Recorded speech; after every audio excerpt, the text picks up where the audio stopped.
নমস্কার, আপনারা দেখছেন বিষ্ণুপুর নিউজ। এই মুহূর্তে আপনারা দেখছেন বিষ্ণুপুরের যদুভট্ট মঞ্চের সামনে যারা টোটোওয়ালা ভাইরা রয়েছেন তারা সকলেই এখানে জমায়েত হয়েছেন।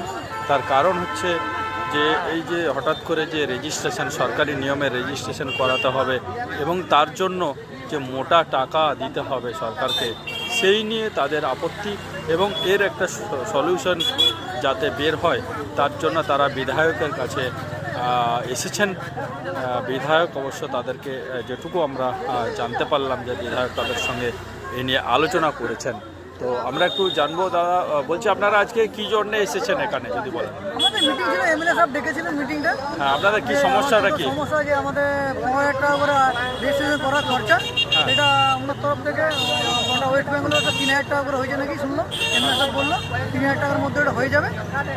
এই বিষয়টা জানতে পারলাম। বাকি বিষয়গুলো কালকে এমএলএ সাহেব লোক দিবে, আরটিওর সঙ্গে কথা বলবে, আরটিও সাহেব জানাবে বাকি কত কী লাগতে পারে না লাগতে পারে। আমাদের ছেলেরা যাবে ওখানে, এই কথা হয়েছে।